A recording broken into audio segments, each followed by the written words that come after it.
제가 드라마를 봐도 잘 안 우는데, 여지간해서 눈물이 안 나는데 요즘에 그런 것 같아요. 그러니까 저분이 은혜 받아서 그런다 이렇게 생각하셔도 되고, 그러시면 되겠습니다. 오늘 제가 북한에 대해서 좀 나누고, 중간에 제가 하고 있는 사역들에 대한 프레젠테이션을 좀 이렇게 보여드리고, 또 말씀으로, 오늘 말씀으로 제가 마무리를 하도록 그렇게 하겠습니다. 저는 목사님 소개해 주신 대로 오랫동안 선교단체에서 사역을 했습니다. 국내에서 또 선교사로 해외에서 이렇게 사역을 했는데, 제가 선교사로 비전을 언제 받았냐? 중학교 다닐 때 2학년 때였습니다.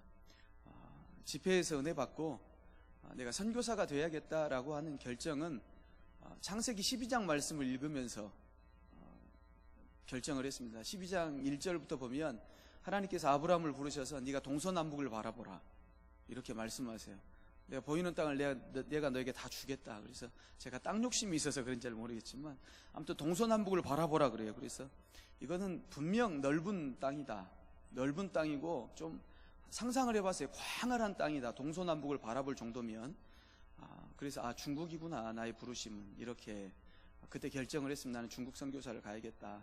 그리고 95년도에 졸업여행을 갔어요. 제가 50대를 나왔는데 95년도 졸업여행을 가는데 괌으로 갔어요. 저희 학번들은 좀 독특해가지고. 근데 저는 과감하게 괌 가는 것을 포기하고 중국을 갔습니다. 하나님께서 비전을 주신 곳 한번 가봐야지 하고 15일 정도 보름간에 걸쳐서 중국도 가고, 그때 처음 제가 중국을 갔던 시간이었습니다.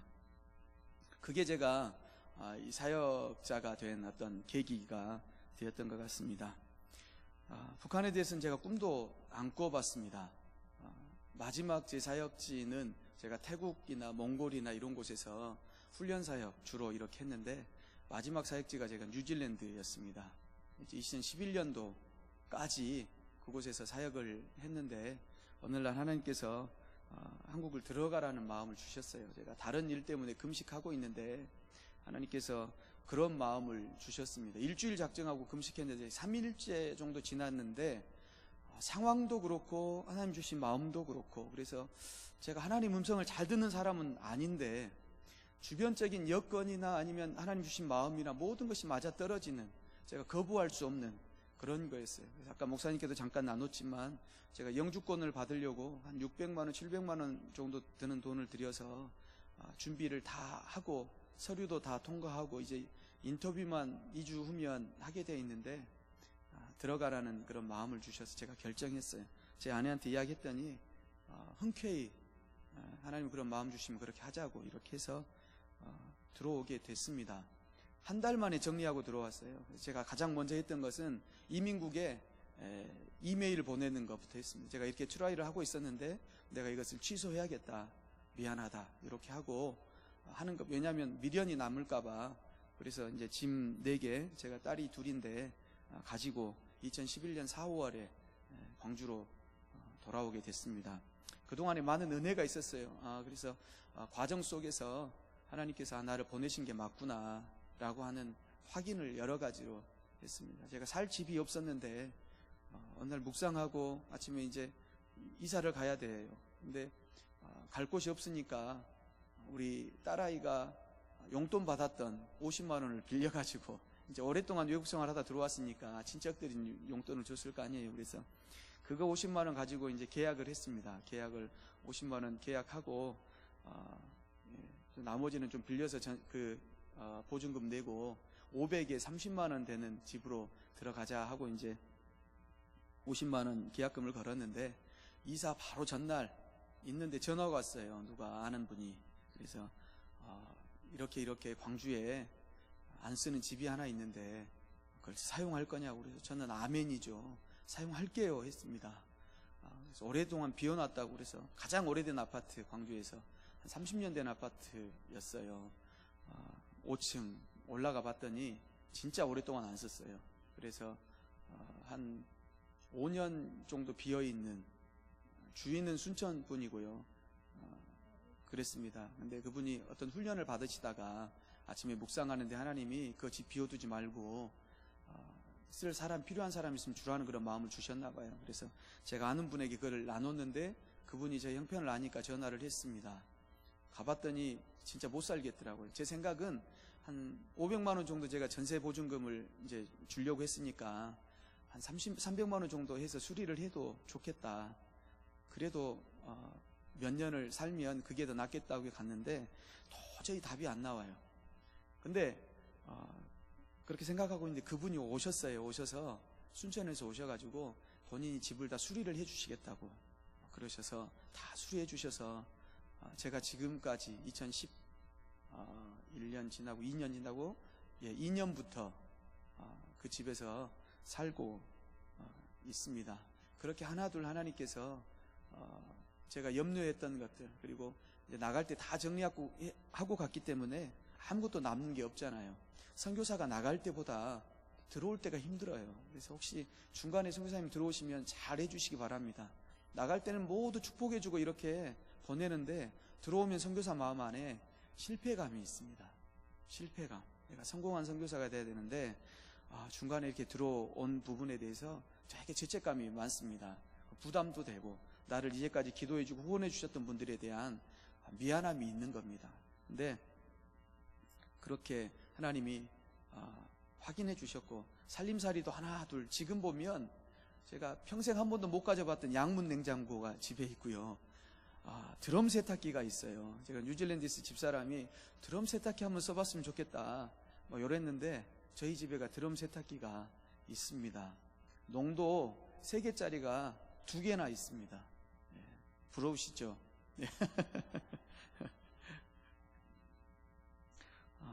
그렇게 하나님께서 하나님의 말씀에 순종한 것들이 하나님이 기뻐 받으신다고 하는 그 사인들을 하나둘 이렇게 보여주셨습니다. 그래서 지금까지 사역을 하고 있고요. 북한에 대해서는 한 번도 생각을 안 해봤어요. 근데 기도는 했는데 내가 선교사가 돼야지. 근데 북한은 너무 커 보이고 그렇지 않습니까? 북한은 너무 커 보이고 나는 탈북민을 한 번도 만나본 적도 없는데 하나님, 제가 어떻게 북한 사역을 해요? 근데 일단은 한번 가보겠습니다. 중국 접경지역을 갔습니다. 기도 여행으로 갔는데 하나님 주셨던 마음 한 가지가 딱 있습니다. 제가 음성 잘 듣는 사람 아니에요. 근데 네가 할 수 있는 것부터 하면 돼. 네가 할 수 있는 작은 것부터 하면 돼. 그래서 제 마음 안에 그래, 내가 양말 하나 이렇게 나누는 것부터라도 시작을 해야겠다라고 결정을 했습니다. 그리고 2013년도에 시작하게 됐던 게 북한 학교였어요.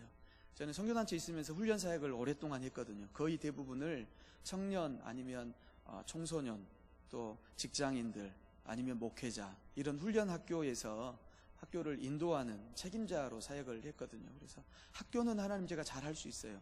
시스템을 만들고 조직하고 사람을 모아서 훈련하는 건 잘 할 수 있어요. 그것부터 시작이 학교가 제 사역이 시작이 된 거였습니다. 그러면서 탈북민 1명, 2명 만나기 시작하고 지금은 거의 같이 살다시피 하는데 그때는 그게 굉장히 생소하고 제가 처음 만났던 우리 북한 자매는 저하고 동갑이에요.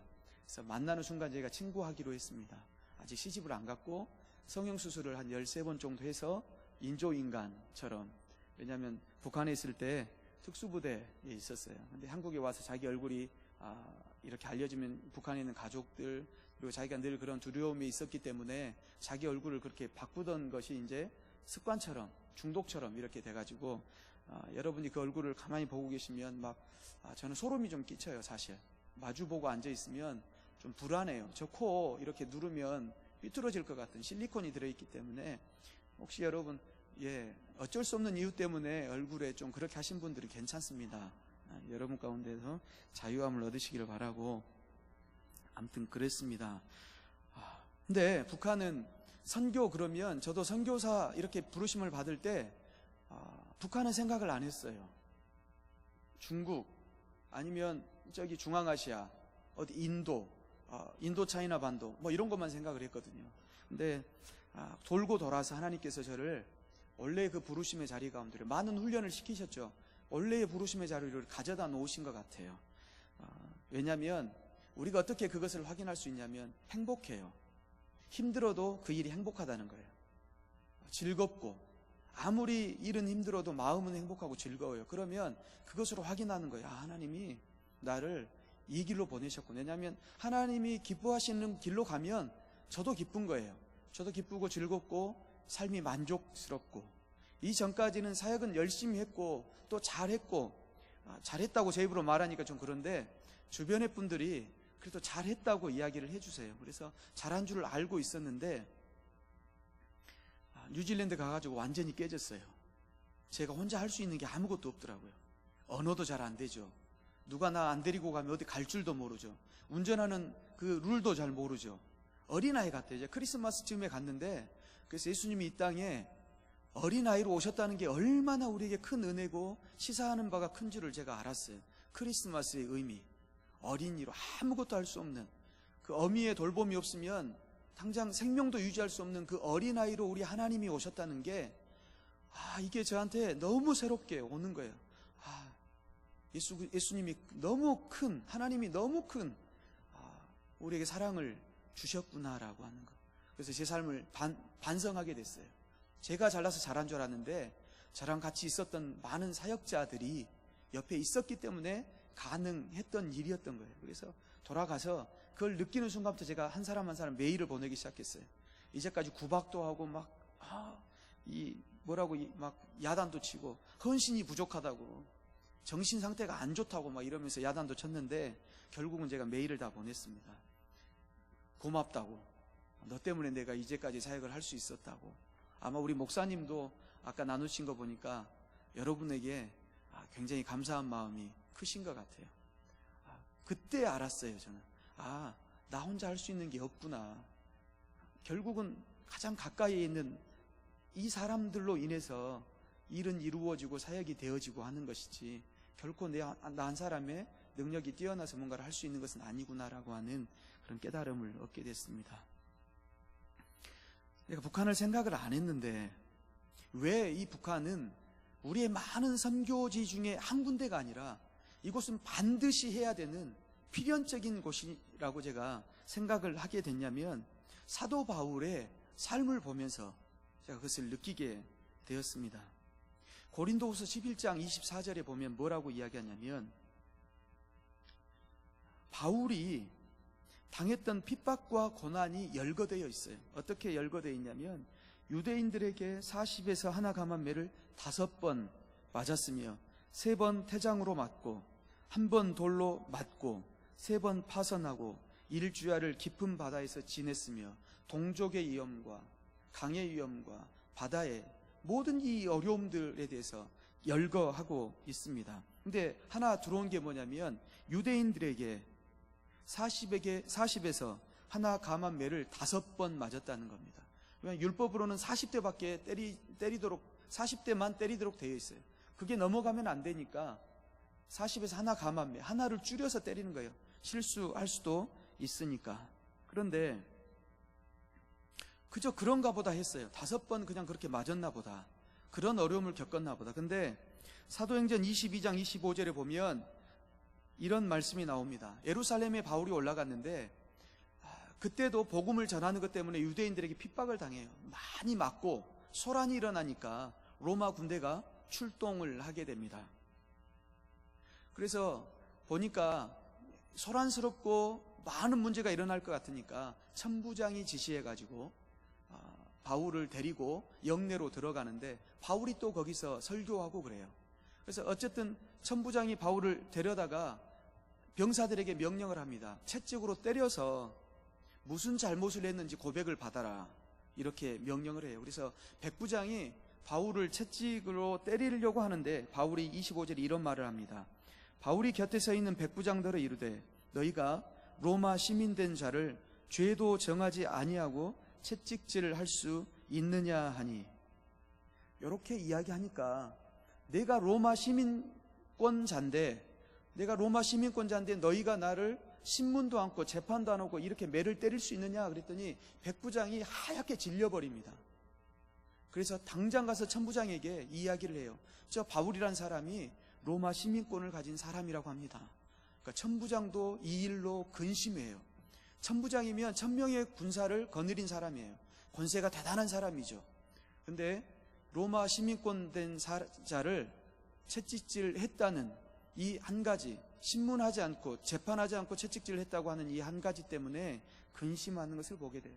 그만큼 로마의 시민권을 가진 사람은 그 사람이 받는 이 보호가 특별한 것이었어요. 로마 시민권은 아무나 가질 수 있는 것이 아니었다는 거예요. 그래서 천부장이 바울에게 이야기합니다. 나는 많은 돈을 주고 이 시민권을 샀는데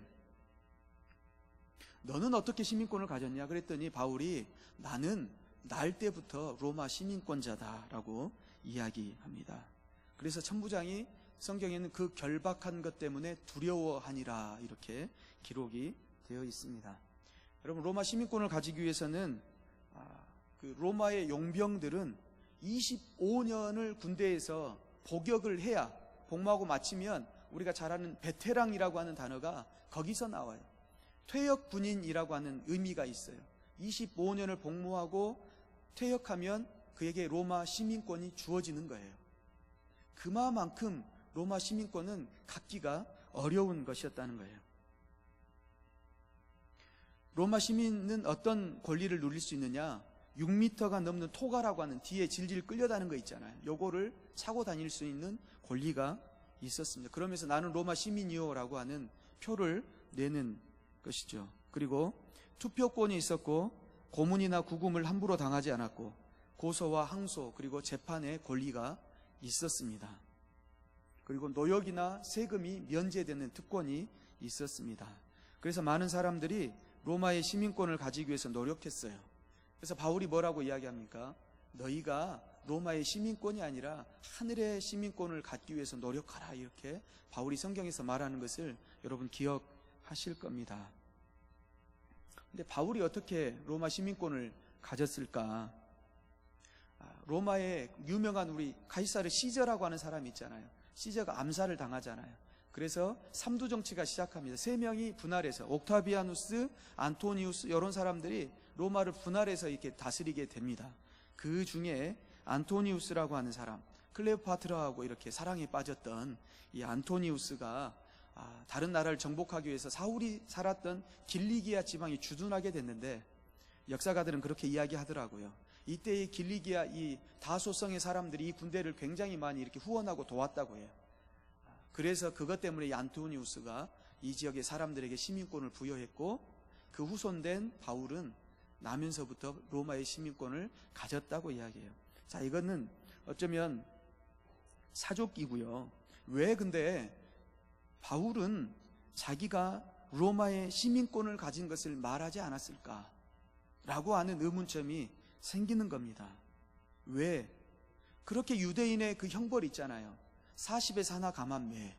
여러분, 우리가 그냥 들으니까 그랬나 보다 하지만 사람이 죽을 수도 있는 매거든요.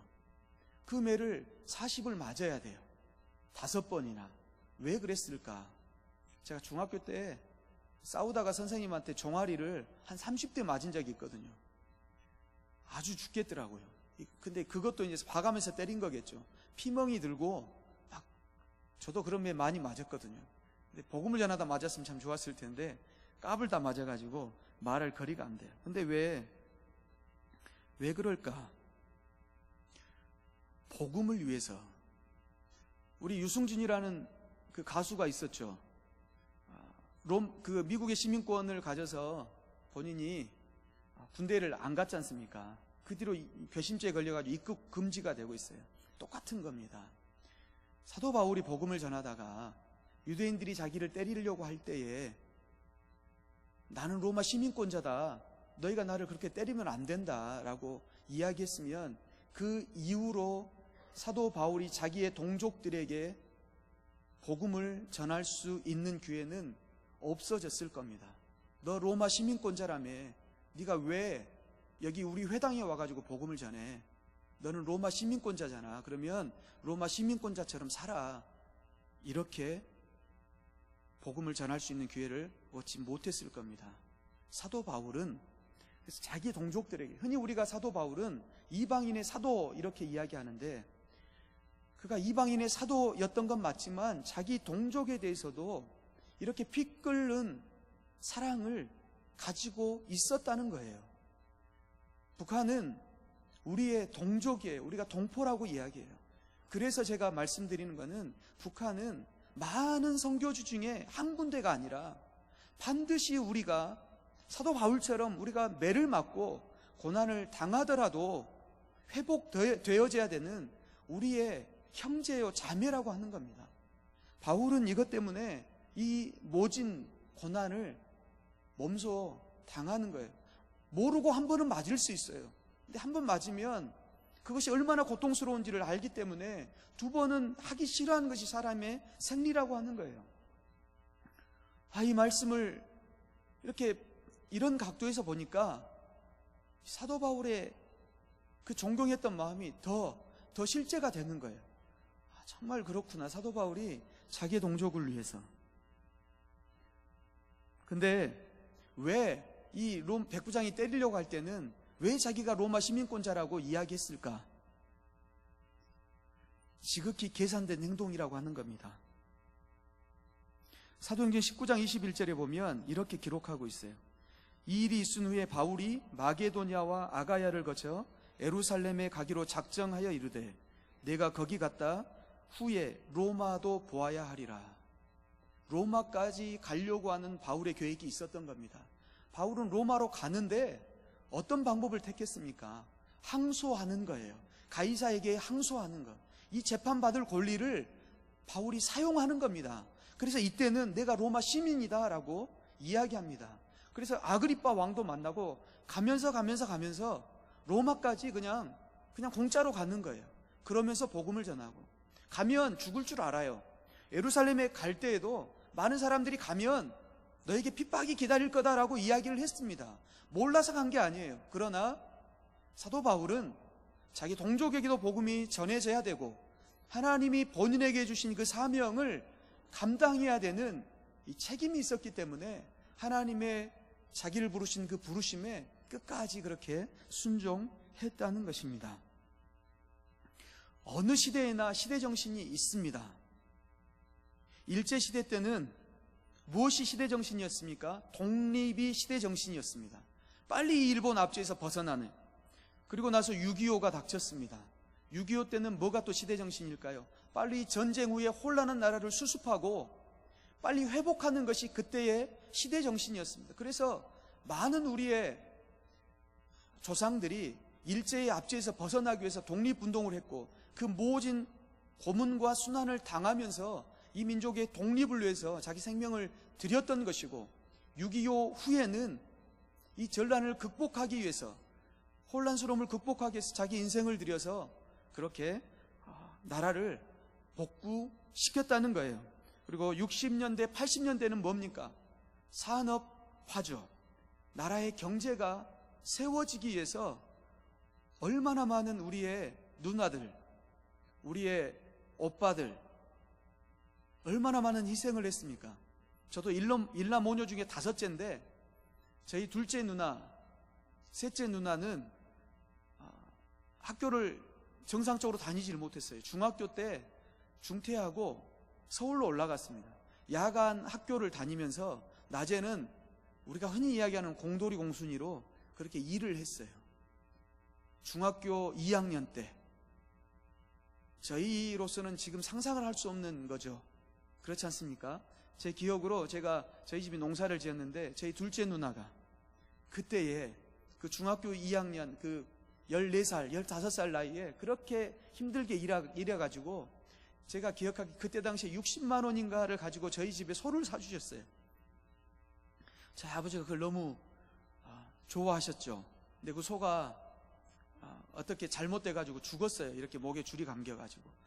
저희 아버지가 막 우시더라고요. 왜냐하면 소가 아까운 게 아니라 누구의 그가 생각나는 거예요.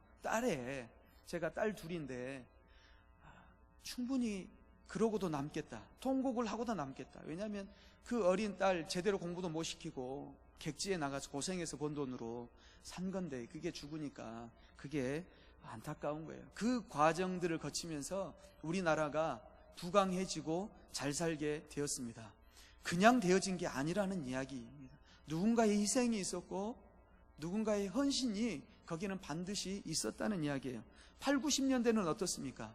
우리 그때 당시의 시대 정신은 무엇입니까? 민주화라고 하는 겁니다. 민주화. 여러분의 가족 중에나 친척 중에도 그런 것 때문에 고난을 당하거나 목숨을 잃은 분이 계실지도 모르겠어요.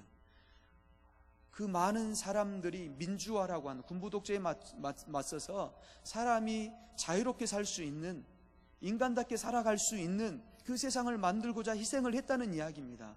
그거 없이 그냥 우리가 오늘날에 이 자유를 맛볼 수 있겠습니까? 없다는 이야기예요. 그렇다면 오늘을 살아가는 우리의 시대 정신은 과연 무엇일까라고 하는 것입니다. 뭐라고 생각하십니까? 이미 짐작은 하고 계실 거예요. 통일이라고 하는 겁니다. 남과 북이 하나 되는 것. 준비 안 된 독립으로 말미암아서, 독립은 됐지만 준비가 되어지지 않았기 때문에 남과 북이 또 분열되는 이 아픔을 우리가 겪었다는 겁니다. 그래서 이 통일이라고 하는 것은 필연입니다. 반드시 하나님께서 우리에게 주실 거라고 하는 겁니다. 그런데 그 통일을 우리가 지금 준비하지 않으면 준비 없이 되어지는 독립과 똑같은 결과를 가져올 수 있다는 겁니다. 우리에게 재앙이 될 수도 있다는 겁니다. 어떤 방법의 통일이든지 상관없이 우리 미래 세대, 우리의 자녀 세대는 분명히 통일 세대로 살아갈 것입니다. 대한민국은 남과 북이 하나 되는 이 통일이 아니면 앞으로 살아갈 길이 없습니다. 경제는 어려워지죠. 3만 불 시대가 앞에 있다고 이야기하지만, 제가 예언하는 능력은 없지만 우리 경제는 더 어려워질 겁니다. 이미 임계치라고 하는 게 있는데 이미 우리는 거기에 다다랐습니다. 모든 게 하나님의 은혜입니다. 전란을 이렇게 빨리 극복한 나라도 없었다는 거예요. 이렇게 민주적으로 한 나라의 대통령을 하야시키는 이런 나라도 없습니다. 이 성숙한 시민의식, 부강한 어떤 경제, 이런 모두가 하나님이 우리에게 주신 선물이고, 하나님이 이런 것들을 통해서, 이 민족을 통해서 하고 싶은 일이 분명하게 있는 거예요. 근데 우리가 내가 부요해지고 내가 배부르고 내가 편안해지니까 이걸로 족한 거예요. 그래서 하나님의 부르심, 하나님의 뜻은 이미 잃어버렸어요. 우리의 믿음의 선배들은 하나님 앞에 철야하고 모든 것을 들여서 민족과 나라를 위해서 기도하고 민족이 하나님 앞에 붙들림 받기 위해서 기도하고 이제까지 왔는데, 그 열매를 먹고 있는 우리, 그렇지 않습니까? 우리의 수고로 산업화가 이루어졌습니까? 아니에요. 우리의 조상들, 우리의 엄마 아버지들, 우리의 삼촌들의 수고와 눈물의 대가를 우리가 지금 먹고 있는데, 마치 우리가 잘해서 그런 것처럼 그렇게 생각하고 있다면 우리는 큰 잘못을 하고 있는 거라는 것이죠. 하나님의 뜻에 벗어나면 우리가 행복할 수가 없습니다. 하나님은 왜 이 민족을 부강하게 하셨을까? 저 북쪽에 우리의 형제들을 위해서 우리를 이렇게 끌어올려 주지 않았을까라고 하는 이런 생각을 우리가 해봐야 되는 거예요. 왜냐하면 잠언에 보면 형제가 있는 것은 어려운 때를 위해서 있다고 이야기해요. 우리 그들이 형제잖아요. 그들이 어려움 가운데 있잖아요. 압제 안에서 인권이라고 하는 단어는 찾아볼 수도 없고 그 어려움 가운데 있습니다. 그들이 겪는 고통이라고 하는 것, 우리가 상상하는 것 이상이에요. 무엇을 상상하든지 그 이상의 어려움들을 겪고 있다고 하는 것입니다. 지금은 우리가 통일을 위해서 기도해야 되고 통일을 위해서 우리의 삶을 들여가야 될 때라고 하는 겁니다. 근데 우리의 가장 큰 적이 뭐예요? 자기 만족. 나를 사랑하고 나의 가족을 사랑하고 우리 교회를 사랑하고, 근데 그것으로 끝이라고 하는 겁니다. 위험한 것이죠. 교회를 사랑하는 것이 왜 위험한 것이냐? 교회의 담을 넘어가지 못하기 때문에 위험한 것이라고 하는 것입니다. 교회를 세우신 하나님의 목적이 무엇입니까? 이 지역을 살리고 아니면 이 도시를 살리고 이 나라를 살리는 것이 이 교회의 목적 아닙니까? 우리를 모이게 하는 목적. 근데 우리끼리만 좋으면 그게 하나님 앞에 무슨 유익이 되고 하나님이 받으시는 무슨 그게 영광이 되겠습니까? 하나님의 마음은 고통당하는 우리의 형제들에게 가 있는데 우리끼리 즐겁고 우리끼리 만족하고 행복하고 그러면서 하나님 앞에 영광을 돌린다 그러면 그게 하나님 앞에 영광이 되겠습니까? 제가 볼 때는 아니요. 하나님이 우리를 사랑하시죠. 그러나 아픈 손가락이라고 하는 게 있잖아요. 하나님의 마음이 어디에 향해 있는지 우리가 봐야 돼요. 역사의식, 민족의식을 우리가 좀 가져야 될 때가 아닌가. 특별히 우리 청년들이, 청년세대, 우리 자녀 세대들이 학생들에게 통일에 대해서 설문조사를 했는데 점점 마이너스예요. 통일 왜 해요? 통일 왜 합니까? 우리가 더 가난해질 텐데 통일 왜 합니까? 라고 이야기하는 젊은이들이 많다는 거예요. 그들의 문제가 나의 문제가 더 이상 아니에요. 우리 부모 세대가 자녀 세대에게 좋은 믿음의 본을 보여주셔야 합니다. 한국이 그냥 이대로 통일이 안 되고 이대로 있으면 경제 어려워지고 우리는 섬나라거든요. 반도라고 하지만 섬이에요. 왜냐하면 북쪽이 막혀있기 때문에 그렇습니다. 자원도 없어요.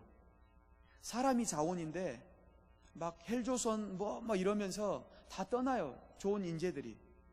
뉴스 보니까 일본으로도 많이 가요. 여기서 막 10번, 20번 낙방했는데 일본에서는 그 인재들을 알아보고 다 채용해 가요. 다 떠나가고 있어요. 무엇으로 우리가 내수가 그런다고 이렇게 되어집니까? 절대로 안 돼요. 내수 시장이 돌아가려면 적어도 인구가 8천 이상은 돼야 된답니다. 8천만. 근데 우리는 5천만 밖에 안 되거든요. 그러니까 수출이 아니면 안 되는데 사드 문제로 중국에서 조금만 태클 걸어도 우리가 어려워지잖아요. 그러지 않습니까? 앞으로 더 어려워질 거라는 겁니다. 그리고 심각한 문제는 뭐냐면 인구 감소예요. 10년만 지나면 우리 고등학교 3학년 인구가 반토막이 난다고 그래요. 그러면 대학들이 문 닫는 대학이 엄청나게 많이 생겨날 거예요. 그러면 경제가 당장 어려워져요. 왜냐하면 우리 고등학생 한 가지 예만 드려보세요. 고등학생들 졸업하고 하면 뭐부터 바뀝니까? 핸드폰 바꾸잖아요. 핸드폰을 사야 삼성도 살고 LG도 살고 그래야 고용도 되고 그럴 거 아니에요. 근데 핸드폰을 사는 인구가 반으로 줄어든다는 거예요. 그러면 이 회사에서 고용하겠습니까? 안 하겠습니까? 안 하죠. 그러면 또 일자리 문제가 생겨나요. 어려워진다는 겁니다. 4대 강국은 계속해서 우리 한반도를 어떻게 보면 전쟁터로 만들어가고 있는 거예요. 우리 역사가 그랬습니다. 청일전쟁 할 때도 우리는 상관없지만 우리나라에서 해요. 몽골이 또 저기 어디 일본 치러 간다고 그래서 우리한테 땅을 좀 내달라고 해요. 안 내주니까 정복해가지고 외만 이 한반도가 전쟁터가 돼요. 역사가 그랬다면 앞으로도 그럴 가능성이 많아진다는 겁니다. 세계에서 뉴스거리 중에 하나가 가장 전쟁이 일어날 확률이 높은 곳이 어디인가? 우리만 몰라요. 어딘 줄 아세요? 한반도라고 하는 겁니다. 한반도. 그냥 그러겠지. 우리 너무 많이 무뎌져 있는데요. 다들 한반도를 집중해서 보고 있습니다. 가장 전쟁이 일어난다면 가장 일어날 확률이 높은 곳 한반도. 하나님이 지켜주시지 않으면 미국, 일본, 러시아, 중국 누가 우리나라의 이 한반도의 안녕을 위해서 신경을 쓰겠습니까? 절대로 아니죠. 트럼프는 벌써 자국 무역을 보호하겠다고 그런 민족주의적으로 나가죠. 중국도 그러죠. 일본도 그러죠. 그 사이에 끼어가지고 이 한반도는 앞으로 어떻게 보면 방향을 잃어버릴지도 모르는 심각한 상황 가운데 있다는 겁니다. 우리 미래 세대, 우리 자녀 세대에게 여러분 그러한 것들을 되물려 주시겠습니까? 6.25와 같은 아픔을 되물려 줘야 되겠습니까? 우리는 원하지 않아도 강국들이 주변에서 그것을 조작해 가면, 움직여 가면 어쩔 수 없는 거예요. 역사를 통해서 저희가 봤잖아요. 그런데 우리가 나라와 민족을 위해서 기도하지 않습니다. 그냥 지금 내 삶이 부요하고 내가 배부르고 등이 따스우니까 그냥 그것만 보는 거예요. 내가 하나님 앞에 받을 축복, 내 자녀가 하나님 앞에 받을 축복, 좀 더 부요해지고 좋은 직장 들어가고 내 사업이 좀 지경이 넓혀지고 이것밖에 관심이 없는 겁니다. 그러면서 교회에 헌금 좀 하고 11조 하고 그러면 내 할 일 다 했다고 생각합니다. 정말로 다 한 것일까요? 시대정신이라고 하는 게 있습니다. 늘 우리 기독교에 믿었던 우리 믿음의 선배들은 시대를 이끌어가는 리더들이었습니다. 근데 요즘에 심각한 문제는 뭐냐면 그런 리더들이 보이지 않는다는 겁니다.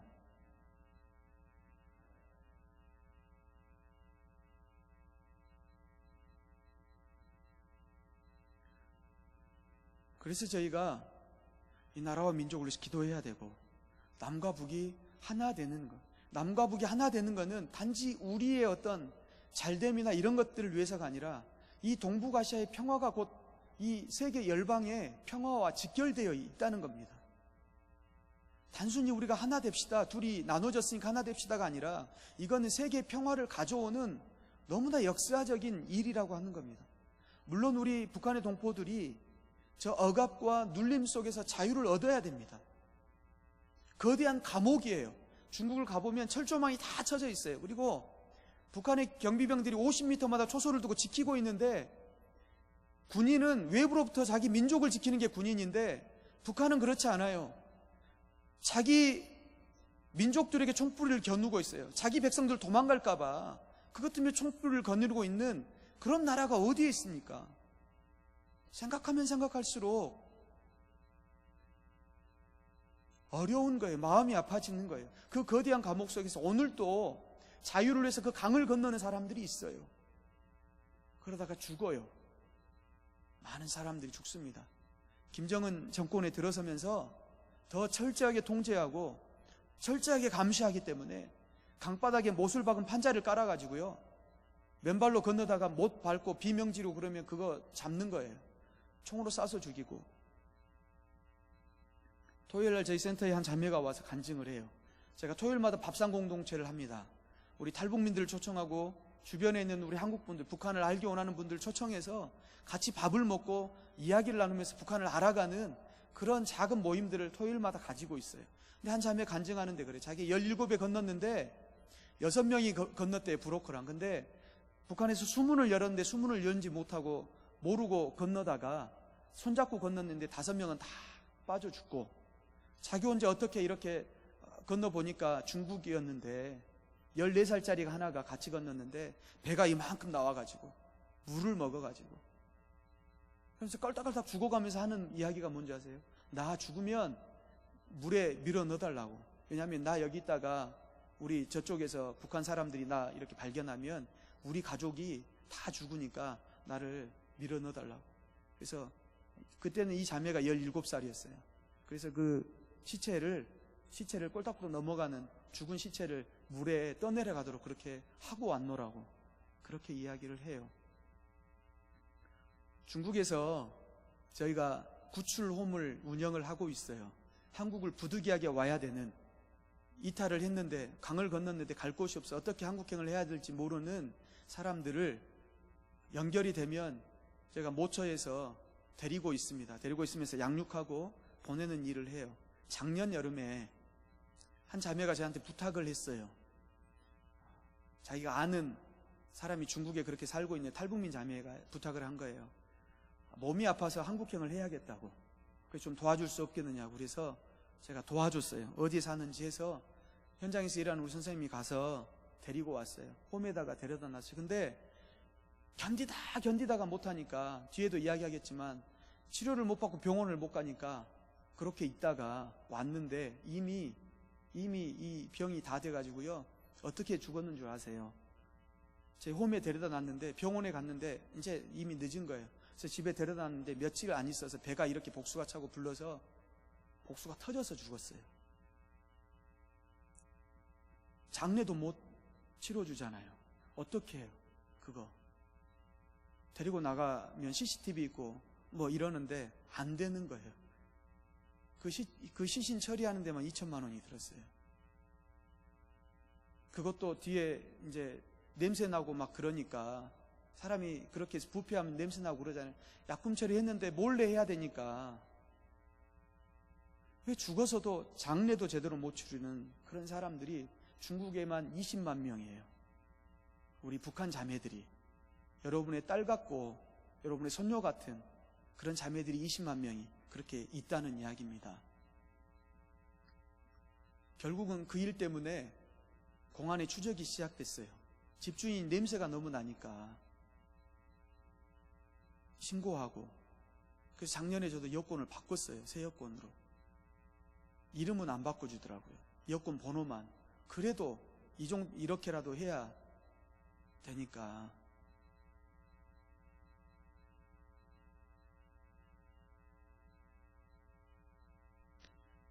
제가 중국에서, 러시아에서 어떻게 그러면 탈북민들을 사역을 하는지, 제가 북한에는 직접 들어가지 못하잖아요. 그러니까 하나님께서 사람들을 내보내세요. 우리가 못 들어가니까. 한국 국적 가지고 못 들어가요. 다른 국적은 다 들어갈 수 있는데 북한이 한국 국적만 못 들어갑니다. 같은 민족인데. 그래서 저희는 못 들어가니까 어떻게, 못 들어가면 그냥 둬야 됩니까? 아니죠. 우리가 할 수 있는 일을 찾아야죠. 그 대신에 하나님께서 다 이렇게 내보낸 사람들이 있어요. 94년부터 98년대까지가 고난의 행군이라고 해요. 김일성이 죽은 해 7월 8일인가 죽었죠. 7월 8일. 북한에는 7월 8일 일생이 없어요. 7월 8일 날 태어난 생일인 사람이 없어요. 왜 그런 줄 아십니까? 김일성이 죽은 해에 생일이라고 이렇게 할 수 없으니까 다 7월 9일이든지 10일이든지 그렇지, 아무도 7월 8일 생은 없습니다. 북한에. 그날이 생일인 사람 없어요. 애도해야 되는 날이니까. 내보냈어요. 그때 김일성이 죽고 나서 고난의 행군, 적게는 60만에서 많게는 250만, 300만까지 죽었다고 그렇게 이야기해요. 그때 굶어 죽은 숫자가 그렇게 많아요. 근데 그때 김일성이 죽은 그 무덤이 얼마짜리냐면 1조 원짜리예요. 1조 원. 금수산 기념궁이 김일성이 박제로 안치되어 있는 그 궁궐이 1조 원짜리예요. 그 1조 원이면 옥수수라도 해서 먹이면 2,300만 북한 우리 동포들 한 3년은 먹을 수 있는 그런 돈인데, 이미 이제 북한은 유물론이고 수령체제이기 때문에 이 사람의 생명을 하찮게 생각하는 겁니다. 그래서 그거 안 하고 김정일이 뭐 했냐면 김일성 궁궐을 지었다는 거예요. 김정일은 그렇게 이야기합니다. 이렇게 이야기를 했어요. 500만 명만 이 정권에 충성하는, 이 당에 충성하는 사람이 있으면 나머지는 없어도 된다고 이야기해요. 그래서 한 사람, 한두 사람 굶어 죽고 이런 거는 신경도 안 쓰는 거예요. 사람을 쉽게 죽이는 거예요. 그래서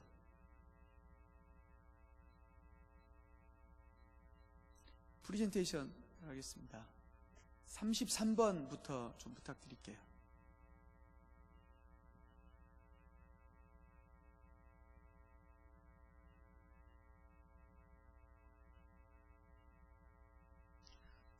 중국에 저희가 하고 있는 사역들을 잠깐 소개하도록 그렇게 하겠습니다. 사랑방 사역이라고 하는데, 사랑방은 가정교회 개척 운동입니다. 말씀드린 대로 중국에 20만 명 이상의 우리 북한 자매들이 있어요. 대부분이 다 인신매매로 팔려간 자매들이에요. 왜냐하면 중국을 가도 먹고 살 길이 없어요. 신분증이 없기 때문에 내가 한 달만 중국에서 일하면 우리 가족들 먹여 살릴 수 있다는 그 기대를 가지고 와요. 실제로 그런 사람들이 있었으니까. 고난의 행군 때는 국경도 뭐고 다 무너졌어요. 그때 사람들이 많이 나왔거든요. 그래서 중국에서 일해서 가져가면 최소한 우리 가족들은 굶어 죽지 않도록 할 수 있으니까 그런 기대를 가지고 나와요. 14살부터 그 어린 아이들도 이렇게 나오는데, 다 어떻게 되냐면 결국은 브로커들한테 속아서 팔려가요. 또 살 수 있는 길이 그것밖에 없어요. 어디 가서 일할 것도 없어요. 신분증이 없으니까. 그렇게 살아요. 근데 이 자매들을 저희가 찾아다니면서 복음을 전하고, 주변에 마을마다 있기 때문에, 근데 대부분 저 시골이나 깊은 어떤 산골에 대부분이에요. 복음을 전하고 가정교회를 세우는 그런 일들을 하고 있습니다. 중국에는 대략 20만에서 40만 명이 탈북민이에요. 그 수치는 알지 못해. 근데 왜 이 숫자가 나오냐면, 현재 이 한국에 와 있는 탈북민의 숫자가 3만 명이 넘어요. 3만 212명. 2017년, 지금 17년이죠. 16년 말에 통계가 3만 212명입니다. 근데 10분의 1 정도만 한국행을 했다고 보시면 돼요. 왜냐하면 한국행 하기가 쉽지 않거든요. 오는 과정에서도 많이 죽기도 하고 잡히기도 하고, 그래서 대략 한 20만에서 40만 명 정도 될 거다. 그리고 러시아는 6만 명 이상의 외화벌이 노동자가 있습니다. 정식으로 비자를 받고 일하러 가는 거예요. 뉴스에서 가끔 보셨을 거예요. 그 비자를 가지고 노동해서 대부분의 90% 이상의 임금은 당에서 다 가져가 버리고, 이분들 12시간씩 일해요. 12시간씩 하루에. 그 추운 데서 20도 30도 되는 데서 거기 건설 현장에서 먹고 자고 하면서. 근데 한 달에 그 사람들한테 주는 돈이 얼마냐면 8만 원 정도, 80달러. 그것도 이런저런 명목으로 다 떼가고 50달러 정도만 줘요. 5만 원. 하루 한 달 그렇게 12시간씩 일하고 그 정도 받는다는 거예요. 제가 3가지 프로젝트를 진행하고 있습니다. 바울 프로젝트, 요셉 프로젝트, 모세 프로젝트인데, 요셉 프로젝트는 경제적인 독립을 위해서 하는 프로젝트입니다. 비즈니스 프로젝트예요.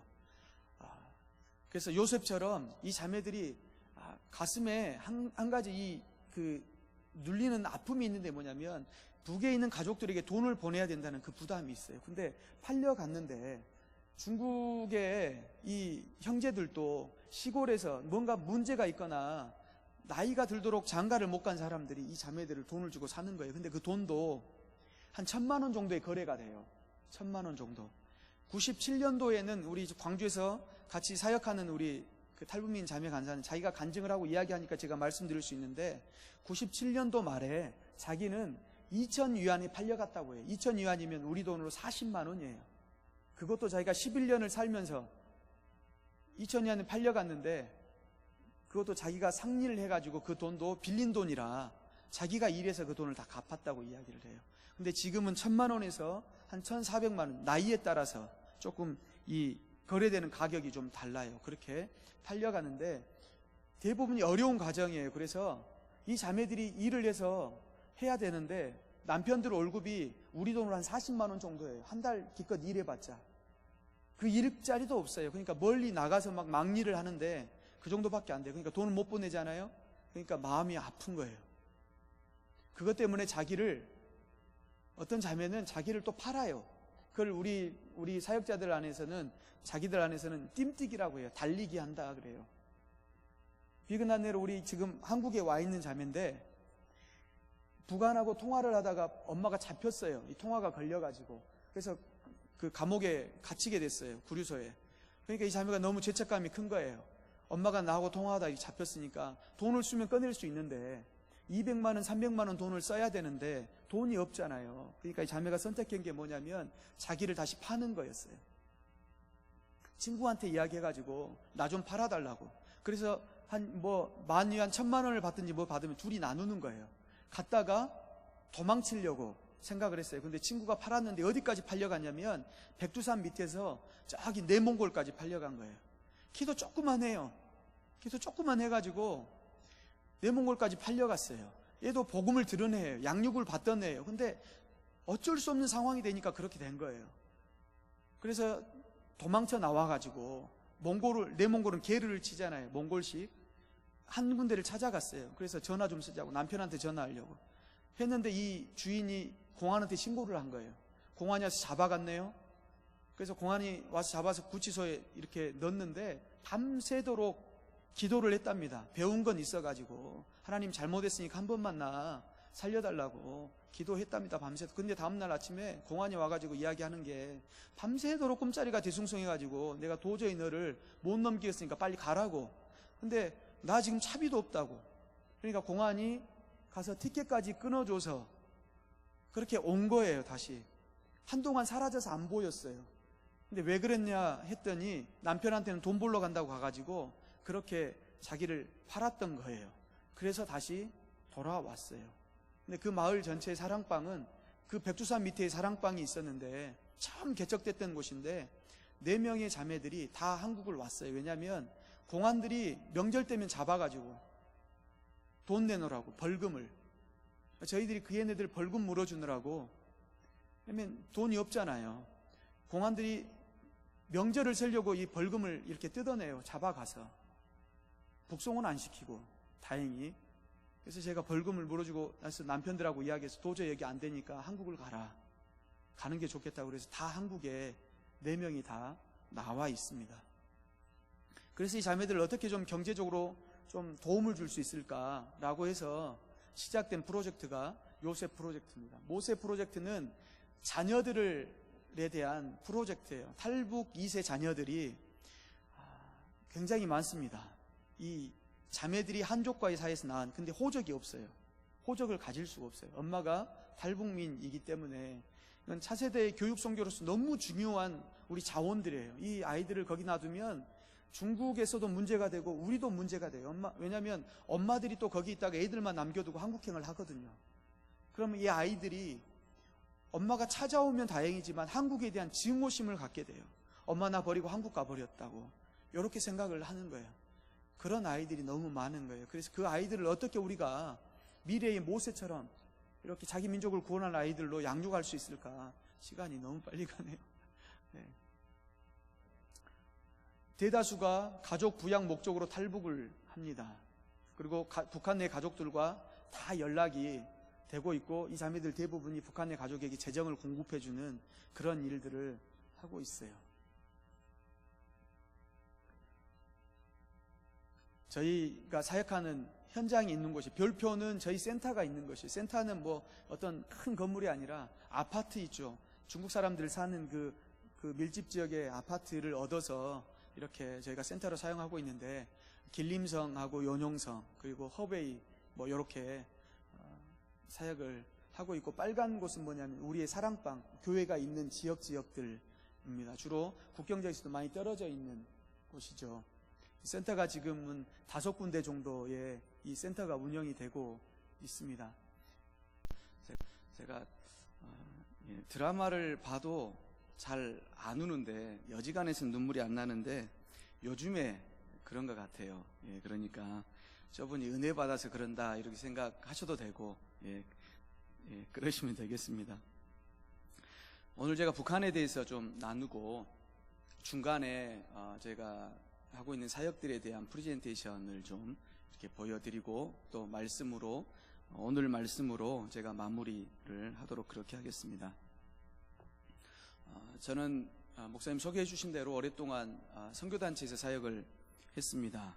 국내에서 또 선교사로 해외에서 이렇게 사역을 했는데, 제가 선교사로 비전을 언제 받았냐? 중학교 다닐 때 2학년 때였습니다. 집회에서 은혜 받고 내가 선교사가 돼야겠다라고 하는 결정은 창세기 12장 말씀을 읽으면서 결정을 했습니다. 12장 1절부터 보면 하나님께서 아브라함을 부르셔서 네가 동서남북을 바라보라 이렇게 말씀하세요. 내가 보이는 땅을 내가 너에게 다 주겠다. 그래서 제가 땅 욕심이 있어서 그런지 잘 모르겠지만 아무튼 동서남북을 바라보라 그래요. 그래서 이거는 분명 넓은 땅이다. 넓은 땅이고 좀 상상을 해봤어요. 광활한 땅이다. 동서남북을 바라볼 정도면. 그래서 중국이구나 나의 부르심은. 이렇게 그때 결정을 했습니다. 나는 중국 선교사를 가야겠다.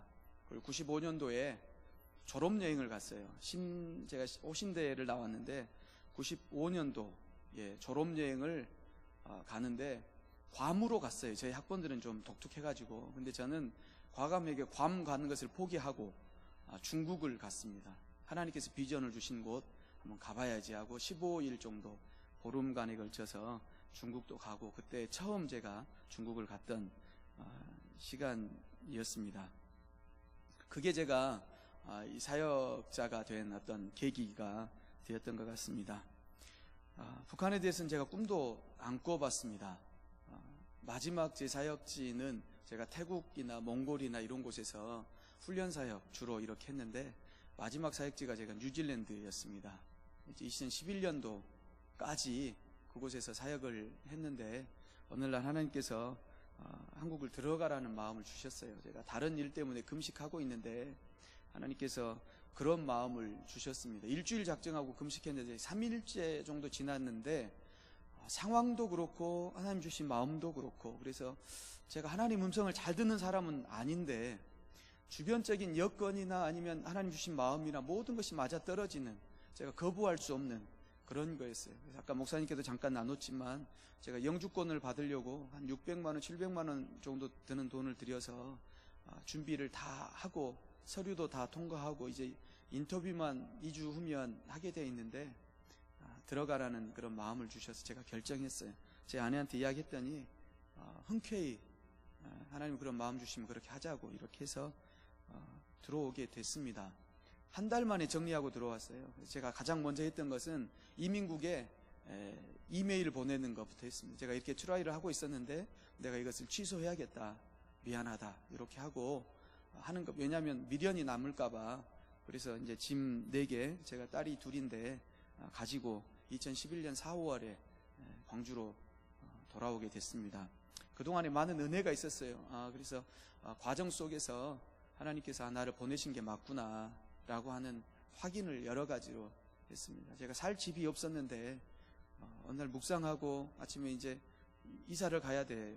근데 갈 곳이 없으니까 우리 딸아이가 용돈 받았던 50만 원을 빌려가지고 이제 오랫동안 외국 생활하다 들어왔으니까 친척들이 용돈을 줬을 거 아니에요. 그래서 그거 50만 원 가지고 이제 계약을 했습니다. 계약을 50만 원 계약하고 나머지는 좀 빌려서 보증금 내고 500에 30만 원 되는 집으로 들어가자 하고 이제 50만 원 계약금을 걸었는데 이사 바로 전날 있는데 전화가 왔어요. 누가 아는 분이. 그래서 이렇게 광주에 아트라고 하는 부분입니다. 그래서 북한가락 찬송가를 저희가 체보를 해가지고 다 악보를 만들었어요. 왜냐하면 저희의 찬송가를 가르쳐주면 너무 어렵습니다. 그래서 본인들이 원래 부르던 가락들이 있잖아요. 북한의 노래들, 거기다가 복음적인 가사를 입혀서 만든 게 찬송가고 너무 유용하게, 러시아에서도 뭐 중국에서도 너무 유용하게 잘 사용되고 있죠. 제가 러시아 사역 설명할 때 아마 노래 부르는 게 하나 나올 텐데 우리 형제들이나 자매들이 너무 쉽게 잘 따라 부르는 겁니다. 비즈니스 영역입니다. 아까 경제적인 자립을 위해서 저희가 P4NK, Pray for North Korea라고 하는 상표를 등록해가지고 요 소가죽으로 팔찌를 만들었어요. 기도 팔찌라고 하는데 요거 이제 여기서 재료들을 다 이렇게 만들어서 가져가면 우리 자매들이 사랑방별로 모여서 말씀도 나누고 이거 본드 붙이고 이거 완성을 해요. 그래서 가져와서 여기서 판매를 합니다. 근데 다 재료비가 비싸가지고 2만 원 뭐 이렇게 판매를 하는데 비싸다고 잘 안 사더라고요. 그래서 그 핸드메이드 수공예 저것도 이렇게 수해 놓는 거 우리 선생님들 모시고 가서 가르쳐서 이제 본을 그려서 샘플을 주면 만들어 가지고 떠가지고 가지고 와서 완제품 만들어서 이제 파는 거예요. 저 큰 거 하나에 얼마 이렇게 해가지고 그렇게 해서 이제 700위안 뭐 이렇게 700위안이면 15만 원 정도 되거든요. 14만 원, 15만 원 이렇게 자매들이 돈을 벌었어요. 평생 자기 손으로 처음 돈 벌어보는 거예요. 저희가 돈을 줄 수 있지만 그냥 주는 건 아니잖아요. 복음을 그렇게 팔 수는 없잖아요. 수고하고 노력하는 것. 그래서 그거 가지고 11조하고 지금은 자기네들끼리 모여서 예배 드리고 나서 11조 꼭 하고 이렇게 50위안도 되고 뭐 10위안도 되고 1,000원, 2,000원 이렇게 헌금해서 드리고 있습니다.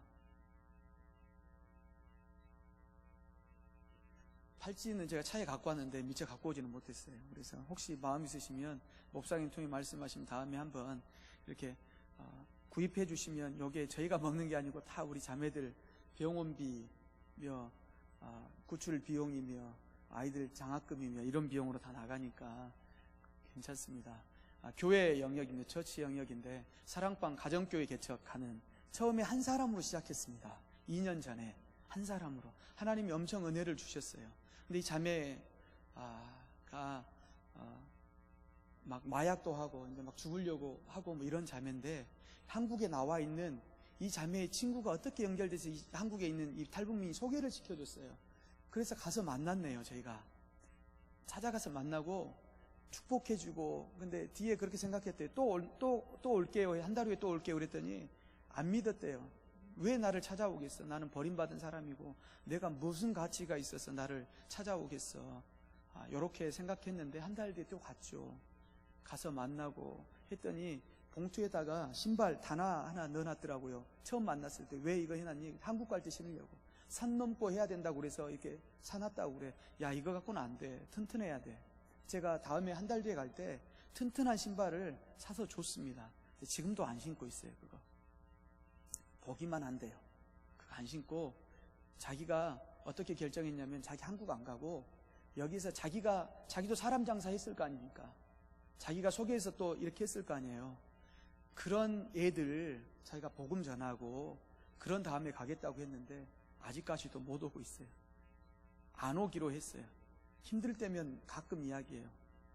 한국 가면 안 돼요. 이렇게. 그래, 그럼 기도하자. 기도해보자. 그럼 조금 있다 자기가 이야기해요. 그냥 못 들은 걸로 하시라고. 힘들어서 한번 해봤다고. 근데 이 자매 한 사람을 통해서 시작했는데 지금 거의 80명 가까이 되고 계속 확산되어 가고 있는 이 자매, 제가 작년에 월광교회 청년들을 위탁받아가지고 우리 현장을 이렇게 데리고 이렇게 갔거든요. 가서 교제하고 같이 밥도 먹고 뭐 이런 시간을 가졌어요. 그래서 차에 타고 오면서 거의 시골 들어가려면 막 2시간씩은 가야 돼요. 버스가 안 다녀요. 뭐 차 팔고 논 팔아, 뭐 냉장고 팔아, 천국을 사고 말까 이런 노래 있잖아요. 그 신나게 부르고 갔는데 자매가 우리 옆에 있는 청년한테 그런 이야기를 하더래요. 자매님들은 냉장고 팔고 논 팔고 팔아서 천국을 살 것도 있는데 나는 팔 게 없다고. 나는 이 더럽혀진 몸뚱아리 하나밖에 없는데 하나님이 이것도 받으실까요? 이렇게 물어봤다고 저한테 이야기를 해요. 지금 너무 열심히 사이버로 신학 공부도 하고 2년 됐습니다. 1년 새 학기, 4학기째 지금 사이버로 공부를 하고 있어요. 전도사로 제가 임명해서 거기서 현장 사역하고 있어요. 너무 훌륭하게 잘하고 있어요. 이렇게 바이블 타임이라고 원바디에서 저에게 공급해 주는 건데 이거 많이 쓴 우리 자매, 우리 소리 자매 같은 경우에는 벌써 4권째 썼어요. 신약을 필사하는 거거든요. 한쪽은 성경, 한쪽은 비어 있는데 이거 써요. 매 써서 하고 제가 매일 우리 선생님 4분이 일주일씩 돌아가면서 아침마다 10분씩 말씀을 올려요. 바이블 타임 순서대로.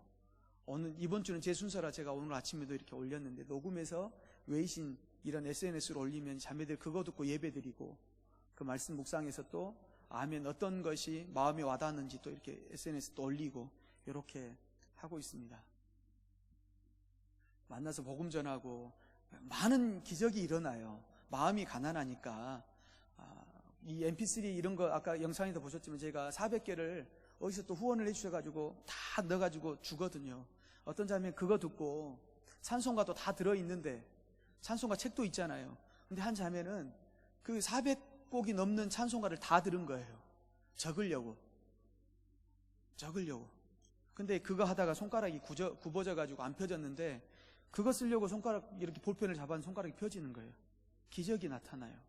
근데 그것만은 또 전부 아니에요. 많은 일들이 일어나요. 근데 또 말씀에 깊이 있는 양육이 안 되니까 그런 기적을 체험해도 또 힘들 때는 신앙을 또 떠나요. 그런 일들이 있더라고요. 그래서 제가 양육도 체계적으로 하고 있어요. 사역리, 성령 충만한 그리스도인, 풍성한 삶, BT하고 바이블타임 성경 필사, 이야기 성경 10단계. 풍성한 삶의 시작은 뭐냐면 KEE라고 코리아 T라고 하는 프로그램이 있어요. 랄프 인터나 이런 분들이 남미 지역에 교육받지 못한 사람들에게 어떻게 우리가 성경을 가르칠 것인가 이렇게 연구하다가 아주 쉽게 만들어 놓은 성경 공부 교재들이 있어요. 그래서 요거 가지고 제가 세미나도 하고 그래서 그거 가지고 체계적으로 양육을 하고 있습니다. 의료 지원도 하고 그중에 사랑방 리더들은 이렇게 한 달에 한 번씩 리더 훈련을 시킵니다. 그래서 그때 저희가 성찬식도 하고 세족식도 하고 지금은 신학교육 한국에서 성경 교사들 일주일씩 이렇게 모시고 가서 거기서 일주일 말씀 가르치는 거예요. 사랑방마다 돌면서 한 달에 한 번씩은 꼭 그렇게 하는 거예요. 가정은 어떻게 해야 되는지. 왜냐하면 어렸을 때 넘어오고 이랬기 때문에 어떻게 아이들을 양육하고 해야 될지를 잘 몰라요. 그래서 그런 거를 가르쳐 주는 거죠. mp3하고 바이블 타임, 미디어 사역입니다. 에듀케이션은 우리 아이들 2세들 사역입니다. 도서를 지원하고 의복도 지원하고 교육비는 저희가 모세 프로젝트로 해가지고 1:1 결연을 시켜가지고 한 달에 3만 원씩 아이들에게. 왜냐하면 아이들이 공부 잘하면 자매들이 불안해해요. 왜냐하면 더 나갈 길이 없잖아요. 호적이 없는 아이들도 있는데 공부 잘하면 아깝잖아요. 대학 가야 되는데 형편이 안 되잖아요. 그러니까 애들도 꿈을 포기하고 가서 돈 벌려고 하고 뭐 요렇게 되는 거예요. 그래서 이렇게 하면 안 되겠다. 아이들을 미래의 모세로 키우려면 이 학업에 대한 이 지속적인 도움이 필요하겠다. 그래서 돕고 있고, 책가방, 책들, 도서들 이런 거는 학용품은 1년에 2번씩 제가 지원하고 있습니다. 하늘꿈 학교라고 하는 학교를 매번 방학 때 진행하고 있어요. 한국에서 선생님들 모집해가지고 데리고 가서 아이들 3주간 같이 공동생활 방학 때 이렇게 하면서 아이들을 가르치는 그런 학교 하고 있습니다. 시간 있으니까 영상으로 보시겠습니다.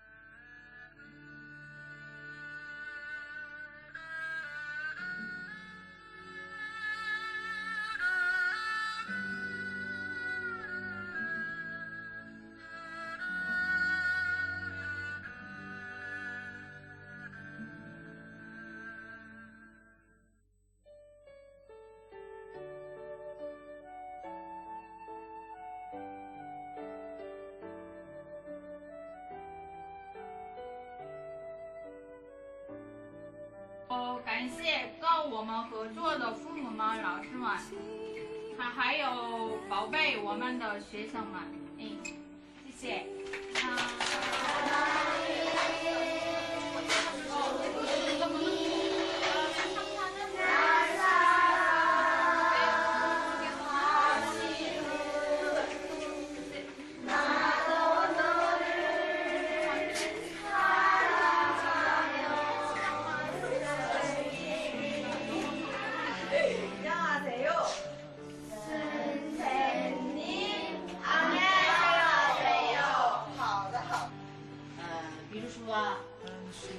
这是表，这是啥表是吧？这表咋做的呀？枪，这是咋做的呀？枪制。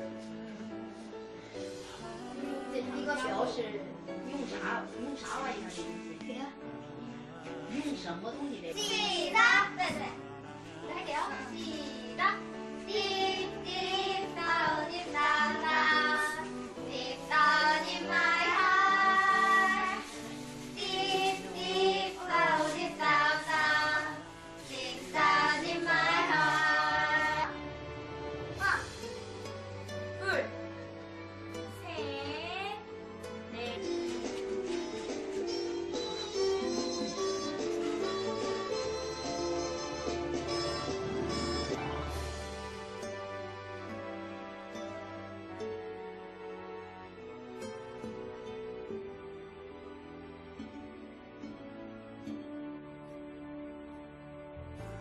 2, 3,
4. Đi ơi sát.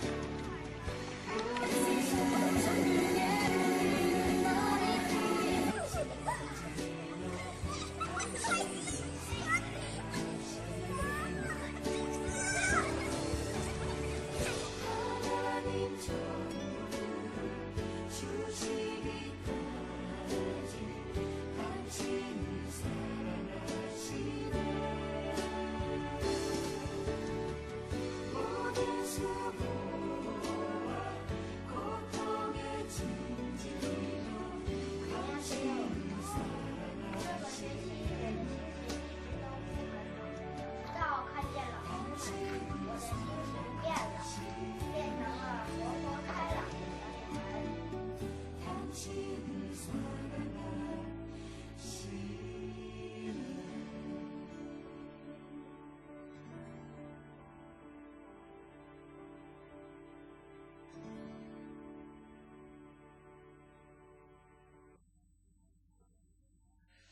이 아이들 참 많이 밝아졌어요. 처음에는 막 이렇게 거리 두고 뭐 이러는데 또 아마 보고 싶을 거예요. 진짜로 보고 싶을 거예요. 한국 선생님들이 오셔서 우리를 해주는데 우리 뒤에 이 선생님들 한족 아빠들은 가정적이지 않거든요. 다 나가서 하고, 근데 선생님들이 우리를 든든하게 지켜주시고 또 만나러 오시고 계속 갈 거거든요. 좀 위험하기는 해도 그래도 다 할 때 남편들, 한족 남편들 사인 다 받도록 입학원서를 만들어가지고 그동안 우리가 가족이 됐거든요. 집에서도 가족, 남편이 어려우면 또 찾아가서 지원해주기도 하고, 병원에도 데려가고, 해야 되는 데 없으면 틀리도 해주고, 뭐 이런 것들을 통해서 이미 가족이 됐기 때문에 한족 남편들이 아이 못 보내요. 데리고 도망갈까봐. 근데 큰 어떤 진보가 있었다고 생각하시면 될 거예요. 밖에 나가면 뭐 다 한족 다 비슷하니까 나가서 저렇게 야외 활동도 할 수 있고 그런 거죠. 몇 가지 영역들 하고 있는데, 네, 다음 넘어가겠습니다. 현장에 사역들, 저 양은 저희 사랑방 1주년 때 자매들이 잡아준 거예요. 저희 때문에 희생됐어요. 양이 500위안 10만 원 정도 되는 양인데 그러기 쉽지 않죠. 근데 저건 호구입니다. 호구가 없는 아이들이 있잖아요. 저희 호구가 없는 아이들이 호구를 만들어주는 일을 시작했습니다. 왜냐하면 그게 있어야 학교를 또 가고 그러거든요. 호구를 만들어주는데 다행히 호구가 200만 원, 300만 원 이랬는데 최근에 이제 70만 원 정도면 할 수 있도록 떨어졌어요. 중국도 이게 사회 문제가 되거든요. 호적이 없는 아이들이 너무 많으니까. 우리 탈북자 자녀들 뿐만 아니라 중국 아이들도. 그래서 하나님 앞에 좀 감사한 부분이 있죠. 이 아이는 16세 넘어 팔려와가지고 지금 한국에 와 있어요. 여명학교 다니고 있거든요. 고등학생이 20살인데 아이가 3살 됐네요. 그러니까 16세 임신해가지고 17에 애를 낳았어요. 처음에 만났을 때 저는 조금 큰 초등학생인가 보다 했어요. 뛰어오는데 애기 엄마, 얘가 이제 막 돌 좀 분유 먹일 돈도 없고 여러 가지고 그냥 주면 할까봐 제가 우리 사역자 자매 통해서 돈 주고 분유 때 되면 사다 줘라 하고 했는데 한국행을 해서 한국 와서 학교 다니고 있어요. 근데 애 낳고 얘가 컸어요. 한국 와서 하나원에 가서 만났는데 얘가 부쩍 컸어요. 요만했는데 요만큼 됐어요. 고등학생. 우리에게는 평범한 모습인데요. 쟤들을 돕지 않았으면 지금은 중국에서 애 하나, 둘, 엄마 그냥 그렇게 힘들게 살아야 되는 그런 아이들이, 저런 아이들이 중국에 아직 많이 있다는 겁니다. 여러분 기억해 주세요. 기억하시면 좋겠습니다. 러시아는 대강하고 넘어가겠습니다. 러시아도 똑같은 사역이 진행합니다. 이 노동자로 왔다가 이탈한 우리 형제들이 있죠. 이분들을, 근데 러시아는 감사한 게 뭐냐면 난민을 인정을 해줘요. 난민. 그래서 난민 쉼터 사역을 제가 하고 있어요. 2군데 쉼터가 있고 사랑방은 4군데의 사랑방이 있습니다. 사랑방은 교회 건물이 아니라 모임이고 쉼터는 건물이죠.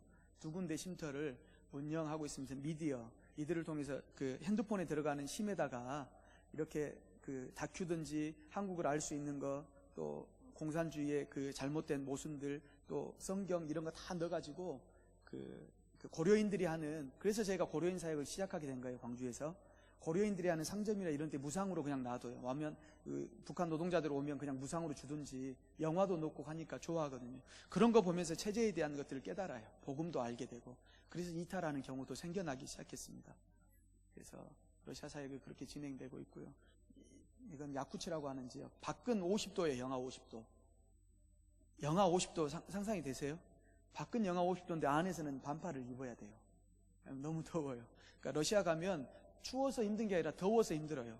두꺼운 옷 입고 밖에 나갔다가 차나 택시나 이런 거 타면 막 더워서 힘들어요. 말씀을 지금 나누고 있는 장면입니다. 마음이 가난하니까 복음이 빨리 심장이라며 이 몸을 꿈에 기름 빗방울 마지막 한 방울 닿을 때까지 성령님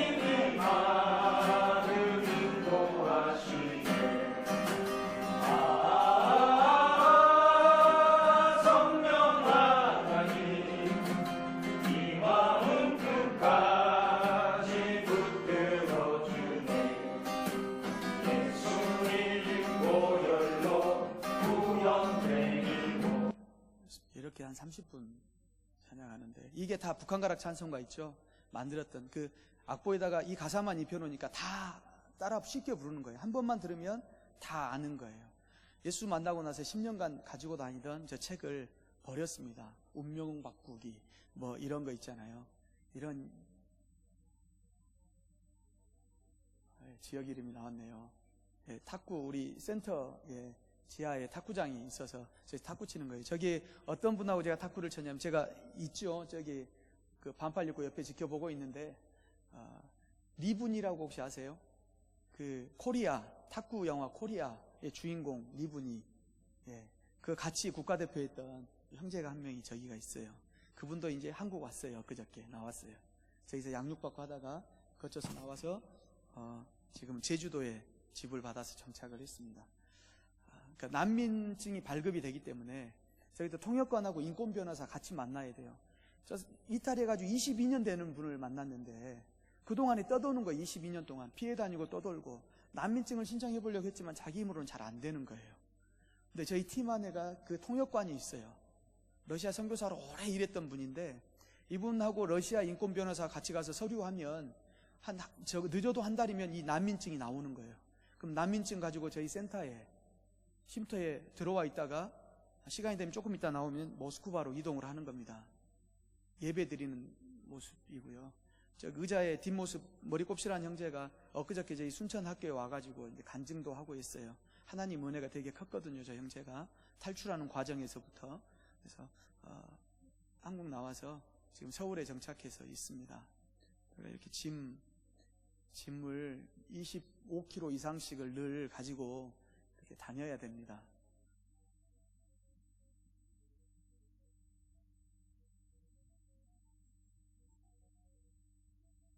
여기가 그 난민 수용소예요. 탈북민뿐만 아니라 다른 나라 사람들도 거의 탈북민들이 많죠. 네, 모처에 있습니다. 어딘지는. 그래서 저희가 여기를 찾아가서 이 형제들이 다 한국 나온 분들이에요. 왜냐하면 1년이 넘었기 때문에 머리 가리고 있지만, 저 앞에 머리 벗겨진 형제는 부산에서 월 400만 원 벌겠다고 지금 열심히 일하고 있어요. 새벽부터. 그거 해가지고 통일 자기가 민족을 위해서 뭔가 일을 하겠다고 지금 그러고 있고요. 마지막 오른쪽에 있는 형제는 한의사예요. 근데 우리 모임에 잘 안 왔어요. 저희가 센터를 밥상하고 있고요. 그 앞에 제가 떠나는 거 환송하는 장면인데, 예, 여기가 저희 그 난민 수용소 앞에 저희 걸어서 그냥 한 2, 3분이면 올 수 있는 숲속에다가 제가 집을 수리를 해가지고 저기를 센터로 사용하고 있어요. 지금도 우리 현장 사역자는 상주하면서 매일 형제들이 이제 할 것이 없으니까 저쪽으로 내려와서 오전에 성경 공부하고 점심 때 같이 밥 먹고 오후에는 정착 이런 거 교육하고 이렇게 하고 올라가고 이렇게 와요. 근데 자기가 자율이에요. 오고 싶으면 오고. 근데 늘 밥을 주기 때문에 또 내려와요. 근데 한 형제가 아까 여효운 형제라는데 안 내려왔어요. 근데 뒤에 조금 있다가 와서 이제 자기가 예수를 믿겠다고. 근데 그전에는 왜 그랬는지 이야기하는데, 북에 있을 때 할아버지가 크리스찬이었어요. 근데 할아버지가 크리스찬인 것 때문에 아버지까지 영향이 있어서 굉장한 어려움을 겪었어요. 그래서 자기는 예수를 안 믿겠다고 이렇게 했던 분이에요. 근데 결국은 예수 믿고 기도받고 세례도 받고 지금 한국에 나와서 정착을 했습니다. 여기가 아까 이야기했던 야쿠츠라는 지역이 50도 저 동태들 있는데 그냥 물속에서 꺼내가지고 던져놓으면 저 동태가 되는 거예요. 안 믿으실까봐 제가 보여드리는 겁니다. 네, 3분 동안 제가 마무리하도록 하겠습니다. 아까 우리가 읽었던 말씀 있잖아요. 3절에 보면 왜 우리가 기도했는데 우리의 기도를 들어주지 않습니까? 58장 3절에 그렇게 이야기해요. 우리가 마음을 괴롭게 하고 금식하는데 어떻게 해서 주께서 우리의 기도를 안 들어주십니까? 기도를 많이 했습니다. 근데 안 들어주신다고 해요. 근데 이유가 뭐냐면 금식하는 날에 오락을 구하고 일꾼들에게 일시키고 위선을 행한단 말이에요. 그리고 자기 이익을 위해서 다투고 폭력까지도 행사하니까 하나님께서 그 기도를 들어주실 수가 없다는 거예요. 이것이 어떻게 내가 기뻐하는 금식이냐, 우리 주님이 그렇게 말씀을 하세요. 우리 하나님께서. 그래서 기도는요, 내가 얼마나 오랫동안 기도했느냐가 중요하잖아요. 어떤 사람, 누가 기도했느냐가 중요합니다. 하나님의 뜻에 합한 삶을 사는 사람이 기도하는 거하고 자기 마음대로 살면서 금식하고 하는 40일 금식하고 철야를 몇 날 며칠을 해도 그 기도는 응답 안 됩니다. 내가 어떤 삶을 살아가는가가 중요하죠. 기뻐하는 금식은 이런 것이다. 6절에 이야기하십니다.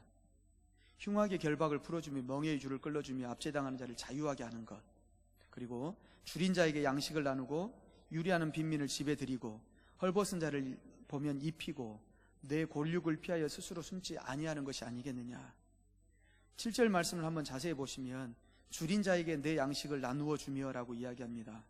근데요, 이 말씀은 탈북민들을 위해서 충분한 음식을 살 수 있는 돈이나 쌀을 주라는 이야기가 절대로 아닙니다. 정부에서 하고 있는 일이에요. 돈 주고 쌀 주고 정착할 수 있도록 집 주는 거는 정부에서 하고 있는 일이에요. 근데 그게 아니라 여기서 이야기하는 건 뭐냐면 그릇에 담긴 너의 밥을 북한 사람들하고 나누어 먹으라는 이야기입니다. 네 그릇에 담긴 거 그거 나누어 먹으라는 거예요. 마음을 같이 하라는 겁니다. 정부에서 지원해 주는 거, 야 지원해 줬잖아, 이게 아니라 너의 그릇에 담긴 거 나누어 먹고 유리하는 빈민을 집에 들이며 라고 하는 말은 그들이 거주할 수 있는 집 주라는 이야기가 아닙니다. 집은 정부에서 주는 거예요. 그럼 우리에게는 뭐라고 말씀하시는 거예요? 그런 사람들을, 탈북민이 아니라 전도가 필요한, 복음이 필요한 모든 사람이 마찬가지겠죠. 탈북민들을 너의 집에 들여라, 이 말입니다. 집 마련해 줬잖아요가 아니라, 근데 뭐가 불만이 돼? 이런 게 아니라 너의 집에 들여서 너의 가족처럼 같이 음식을 나누고 함께 하라는 그런 이야기입니다. 벗은 자를 보면 입혀라. 옷 살 수 있는 돈을 주라는 이야기가 아닙니다. 네가 가지고 있는 거, 네 거 함께 나누라, 이런 이야기이죠. 그들을 초대하고 식탁을 나누고 너의 하나님께서 우리에게 주신 그 축복들을 함께 나누라는 의미입니다. 통일은 그냥 되는 게 아닙니다. 물리적인 장벽만 굳어진다고 해서 통일인가? 아니에요. 정서적인 통일이 먼저 되어져야 합니다. 그래서 3만 명을 보내주셨고 여수에는 제가 알기로는 200명 정도의 탈북민들이 계세요. 한 번쯤은 만나보셨고 그 사람들에 대한 어떤 선입견을 가지고 계실 거예요. 겪어보셨으니까. 그러나 우리가 그들을 공부해야 됩니다. 알아야 이해하게 되고 이해해야 수용하게 되고 수용하면 사랑하게 돼요. 내가 가진 잣대, 내가 가진 기준을 가지고 그들을 바라보면 그들은 분명히 잘못된 사람들이에요. 그러니까 손가락질하고 비판을 해요. 근데 여기 성경에 보면 허망한 손가락질을, 허망한 이야기, 그리고 손가락질을 너희 손에서 그치라고 이야기합니다. 그거 하지 마시고요. 그들이 왜 그렇게 행동하고 왜 그렇게 말하는지를 내가 배워야 됩니다. 그들의 역사를 보면 이해가 돼요. 그러면 우리가 수용하고 사랑하게 된다는 것입니다. 정부가 하는 것으로 충분하지 않습니다. 우리 자녀들은 통일된 세대를 살아야 됩니다. 바로 이런 삶을 사는 그 사람들을 통해서, 그런 사람들이 하는 기도는 하나님께서 9절에 보면 네가 부를 때 내가 여호와가 응답하겠다고 이야기합니다. 3절에는 왜 응답 안 해줍니까? 왜 응답 안 해줍니까? 사람들이 이렇게 불평하는데 9절에는 네가 부를 땐 나 여호와가 응답하겠다라고 이야기합니다. 어떤 사람들에게요? 그들을 너의 집에 드리고 너의 음식을 나누고 너의 가진 것을 나누는 그 사람들의 기도는 내가 들어줄 것이다 라고 이야기하고 있습니다. 그리고 너의 치료가 급속하고 네가 물된 동산 같은 축복을 누릴 것이다. 그것이 이 민족을 향한 하나님의 말씀이라고 저는 믿습니다. 저 북녘의 사람들을 우리가 그 마음으로 대하면 이 민족이 축복을 받게 되어 있습니다. 우리의 기도가 응답받게 되어 있습니다. 이런 삶을 살아가는 사람들을 통해서 오래 황폐된 것들이 다시 세워지게 되고 무너진 것들이 보수되는 역사가 일어납니다. 그렇지 않겠습니까?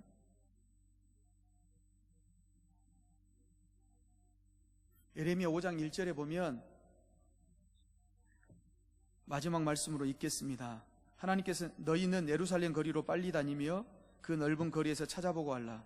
너희가 만일 정의를 행하며 진리를 구하는 자를 한 사람이라도 찾으면 내가 이 성읍을 용서하리라. 하나님 몇 사람 찾으십니까? 한 사람 찾으십니다. 어떤 사람요? 정의를 행하며 진리를 구하는 한 사람을 찾으십니다. 큰 무리, 많은 무리, 큰 교회를 찾으시는 것이 아니라 정의를 행하며 진리를 구하는 이 탈북민들, 북한을 바라보면서 내 집에 들이며 나의 것을 나누고 내 옷을 나누는 그 사람, 내가 그런 사람 한 사람만 찾으면 내가 이 성읍을 용서하리라. 하나님의 역사는 그런 사람들을 통해서 이루어집니다. 그런 사람들을 통해서 오래 황폐된 것들이 새롭게 되어지고 무너진 것들이 다시 보수되는 역사가 일어납니다. 저는 그런 사람이 되고 싶습니다. 진심으로 그런 사람이 되고 싶습니다. 저 한 사람이라도 그렇게 되고 싶어요. 여러분이 바로 그런 사람이 되시기를 바랍니다. 여러분이 바로 무너진 데를 보수하는 그런 사람이 되십시오. 여러분의 기도를 하나님이 들으시고 응답하시고 여러분의 기도와 삶을 통해서 분단되었던 이 분단의 장벽들이 무너질 것입니다. 거두어질 거고 남과 북이 하나 되는 세계의 평화를 가져오는 제사장 나라의 거대한 사명을 감당하게 될 거예요. 누구를 통해서요? 저를 통해서요? 아니요, 여러분을 통해서요. 여러분 한 사람 한 사람 정의를 구하며 정의를 행하며 진리를 구하는 여러분 한 사람 한 사람을 통해서 그 역사는 일어납니다. 무엇이 시작입니까? 우는 것이 시작입니다. 예수님이 오셔서 하셨던 일이 뭡니까? 우리가 이 질문을 하면 예수님이 했던 기적, 기사, 이적 이런 것들을 이야기하는데 예수님이 이 땅에 오셔서 처음 하셨던 건 뭡니까? 우는 거였습니다. 당연하죠. 어린아이니까 울어야 살죠. 그거였다면 우리도 시작은 뭡니까? 우는 것부터 저 민족을 위해서, 우리 형제를 위해서, 내 자신을 위해서, 우리 자녀들을 위해서 우는 것부터 시작하시면 좋겠습니다. 함께 기도하겠습니다.